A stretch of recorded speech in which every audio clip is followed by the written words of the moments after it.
Mga kasayan, TMX Alpha 125. Mga dahilan kung bakit namamatay yung ating motor kapag nakabuhay yung ating nakabuhay yung ating headlight. Siya kasayan ha.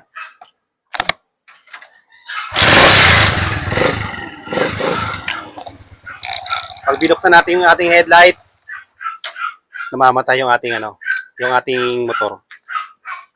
Isa pa.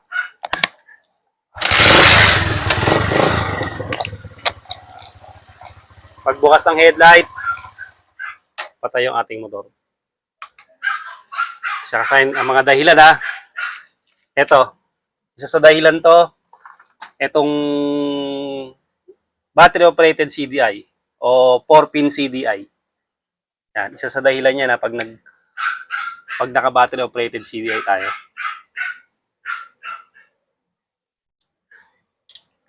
Mga dahilan kung bakit namamatay pag nagbukas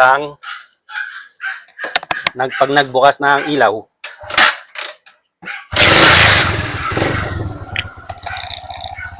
Ang isa pang dahilan kasi pag nagbukas ng ilaw, namamatay.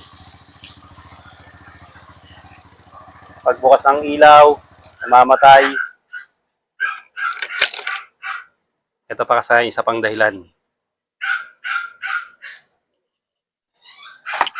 Grounded ang ating ilaw. Ito siya ba? Che-checkin niyo yung natin, yung ilaw natin. Yung kulay white o low beam at saka yung blue na high beam. Che-checkin niyo yan kung meron siyang nakadikit na ground. Kaya pagka bukas yun ng ilaw, inihigop niya yung yung supply ng battery. Ito wala naman wala naman siyang grounded. Kadalasan halimbawa nasunog, makikita niyo magkadikit na yung negative at saka yung positive. Kaya pag nagbukas tayo, automatic mamamatay kasi naka-ground siya. Bawa may nasunog magdidikit yung dalawang wire. Hanggang sa mabalatan, mag-contact yung mga tanso nila.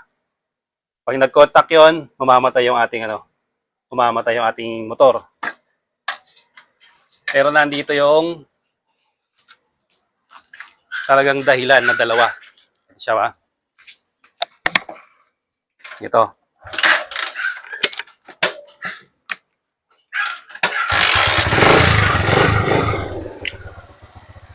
Dito siya kasayan ha. Mga dahilan kung bakit namamatay. Etong battery natin kasayan palitin na. Mahina na yung ating battery. Tapos, ito rin. Mga dahilan, etong charger natin, pag nasira itong charger, dahil battery operated tayo, hindi na magcha-charge. Hindi niya na mapupuno itong battery. Ngayon kasayan halimbawa naman napuno niya tong battery, napuno yung battery natin na ng regulator, okay na siya. Gagana siya pag napuno ng battery. Pero kung ganito naman yung battery natin na palitin na, mabilis din itong mauubos. Gagana lang saglit, tapos pag nalobat na, lalanding na rin yung ating motor, mamamatay na rin siya. Ang pinaka nagiging sakit niyang kasayan ay humihina yung voltahe niya. Nauubos yung voltahe, tapos hindi nagcha-charge yung ating motor. Kaya siya nag-empty. Kuha tayo dito ng ating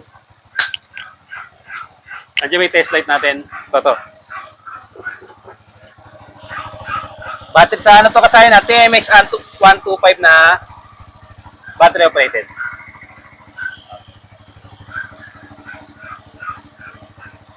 Pansinin nyo siya kasayan ha. 10 volts. Pag nagbukas tayo ng ilaw, tingnan nyo ha. Tingnan nyo yung voltahe natin. Ayan, layo mo yung kita-kita nila yung voltahe. Yan. Pag nagbukas tayo ng ilaw, tingnan nyo ha. Ayun na. Ayun na yung voltahe niya. Kahit mapuno siya nito, halimbawa mapuno ng charger yung ating battery, kung palitin na to, mabilis na tong maubos din. Mabilis na siyang madiskarga.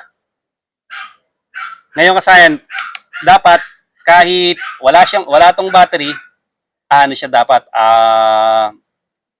okay pa rin siya, under pa rin dapat siya, no? Ito yun, ha. Nauubos yung ano natin, ha. Nauubos yung, ayan, 5, 5.2 yung ating karga. Dapat yan, kahit nakabukas yung ilaw, papalo lang siya ng 11, pauba.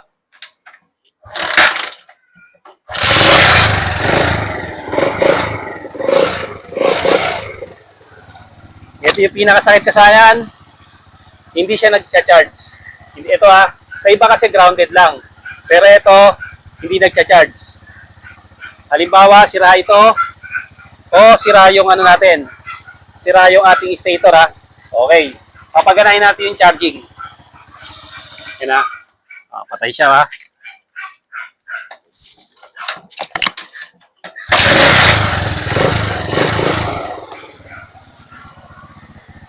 Pagaganahin natin kasi yung charging ha.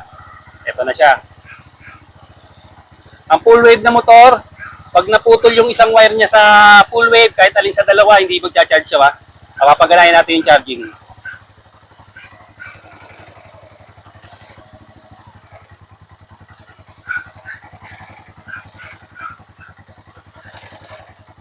Ang dahilan nito, kaya namamatay siya, hindi siya nagcha-charge. Ngayon kasi nagcha-charge na siya. Ito na siya ngayon. Buksan natin yung ilaw.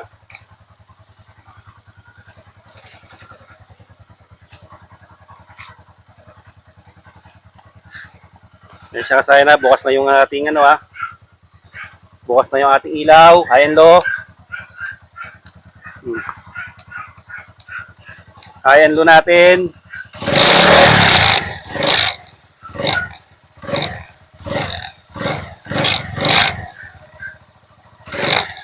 Hindi na siya namamatay. Ngayon, ito. Ito yung voltahe niya dahil yung battery niya mahina na ha. Ang baba ng voltahe ng ating ano. Battery oh, mahina. Yan.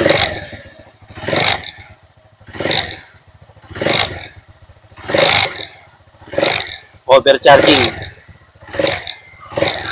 Tapos kasayan dapat kahit battery operated, kahit walang battery dapat aandar siya.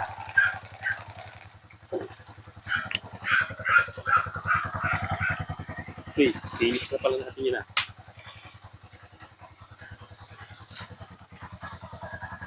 Fly Philips natin ha. Wala kami ng Philips. Dapat kasayang kahit walang battery, aandar pa rin siya. Yan siya kasayan. Wala nang connection yung battery natin. Aandar pa rin dapat siya.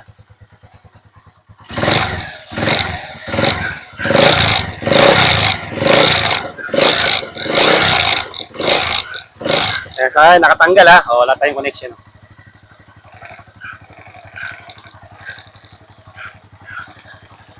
Yan ha. Ang pinaka-naging sakit niya, hindi siya nagcha-charge. Or kung nagcha-charge siya, halimbawa, sira na yung charging coil ng ating stator. Sira na yung charging coil ng ating stator, kaya siya namamatay. Halimbawa, ito ha, kumaandar siya. Nakabukas yung ano natin ha. Nakabukas yung headlight natin. Kumaandar siya ha. Okay yung regulator. Halimbawa, hindi na siya nagcha-charge. Kaya na siya kasay, no? Mamamatay siya. Hindi siya nagcha-charge.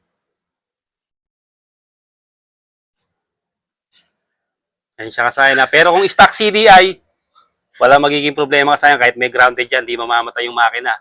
Hihinalan yung ilaw. Yan siya kasayan. Yung pinakasakit nito kasayan, pag battery operated na hindi siya nagcha-charge, yun na yun. Humihina na yung kanyang battery. Kahit sabihin natin, halimbawa, pagpalagay natin bago, brand new yung battery. Bumili kayo ng bagong battery, akala nyo battery lang. Habang hindi pa nauubos yung karga nyo, okay na okay pa siya. Pero pag naubos na yung karga niya, wala na. Ganun na rin mangyayari. Mamamatay na yung yung ating motor pag nagbukas tayo ng ilaw kasi hinihigop niya yung konsumo. Yan kasi yung mga dahilan kung bakit pag nagbukas tayo ng headlight namamatay yung ating motor. Pero kadalasang nangyayari to sa sa mga battery operated na motor. Kasi ang mga stock CDI o yung mga primary coil may sarili silang May sarili silang, kumbaga, alternator. May sarili nagpapatakbo sa kanila, may sariling coil. Ito, nakadepende sa battery to, tsaka sa may charging. Ayan, kaya kahit ano yan, kahit walang battery, andar siya.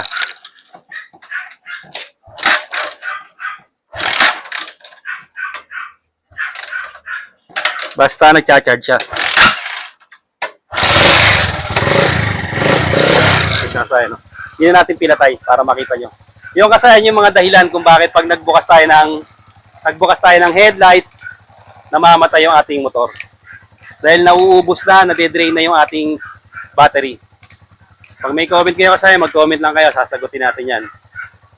Marami pa tayong tutorial sa ating TMX125 hanggat hindi pa kinukuha ng may-ari itong motor. Hanggang dito na lang mga kasayan. Salamat sa panonood.